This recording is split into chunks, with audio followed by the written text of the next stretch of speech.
Dari Ade Setiawan, Mbah Nun, mendengar ulasan Mbah Nun di YouTube, mendekati Tuhan dengan filsafat. Saya teringat pernah mengucapkan ke seorang sahabat bahwa saya tidak berani lagi merencanakan atau merumuskan suatu hal yang saya yakini akan berhasil. Karena kenyataannya tidak sesuai harapan, terutama di bidang ekonomi. Saat ini saya hanya mengikuti setiap harinya dan memutuskan hal-hal kecil yang saya anggap baik sesuai kemampuan. Pertanyaan saya, apakah ketidakberanian saya ini adalah normal karena ketidaktahuan saya atau penakut dan tidak punya kegigihan? Terima kasih. Ya oke. Ya Irek ya. Jadi saya kembali ke apa yang pernah saya omongkan mengenai 3 langit yang ditempuh oleh manusia. Jadi langit pertama itu hidupnya manusia tiap hari itu kan ingin punya rencana, terus punya harapan, berharap. Terus harapan tuh ada yang lemah, halusinasi, mimpi atau apa, fantasi ya. Nah, kalau fantasi ini kan tidak bisa kemana-mana, tapi kalau itu harapan yang dikerjakan dengan amal soleh dan kerja keras kan dia akan sampai ke langit 2 yang namanya, oh ini saya sudah lakukan semua ini kok, semua persyaratan sudah saya penuhi, maka saya punya keyakinan bahwa ini akan bermanfaat, bahwa ini akan laku, bahwa ini akan dipakai orang dan seterusnya. Nah, di langit kedua adalah langit keyakinan.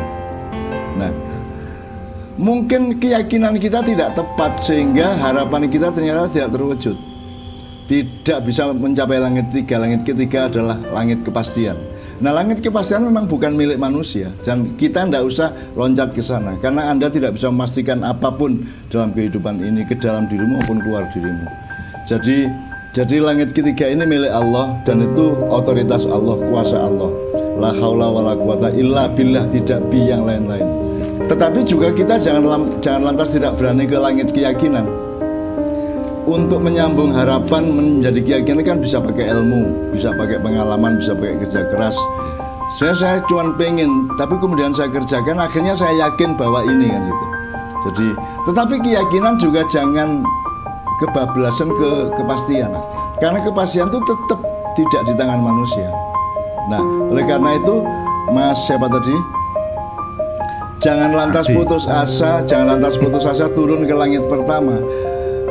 Kalau Anda sudah mengerjakan dengan rasional, dengan benar, dengan kerja keras, dengan ketekunan, dengan ketulusan ya, dengan kejujuran khususnya, maka Anda boleh bertahan di langit keyakinan.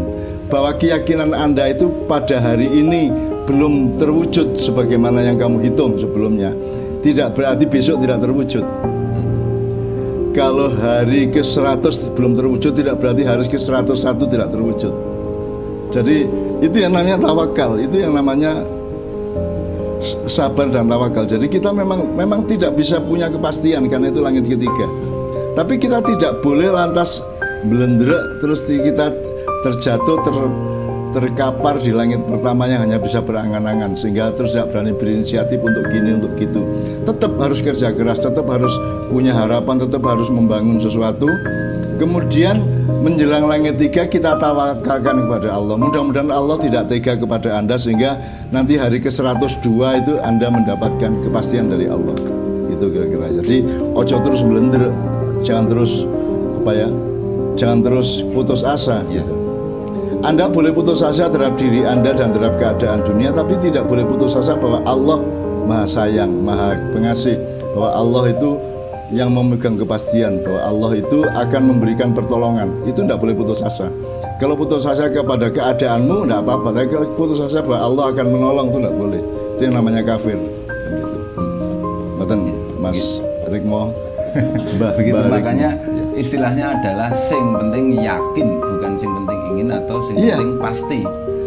Tidak ada kepastian. Gitu.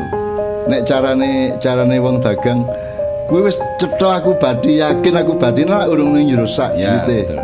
Belum masuk saku. Nah, yang memasukkan uang ke saku itu Allah. Kita tidak bisa memastikan bahwa uang itu akan kita saku. Kita hanya meyakini. Jadi tolong belajar beda antara keyakinan dengan kepastian. Jangan keyakinan bablas nang kepastian, Terus nanti kalau Anda kecewa, Anda melendrek, turun, jatuh ke angan-angan. Terus akhirnya berfantasi, berhalusinasi, atau kemudian menyalahkan semua yang lain, termasuk diri Anda, sehingga Anda kemudian tidak melakukan apa-apa kan gitu. Jangan sampai terjadi. Ya begitu Mas Ade Setiawan.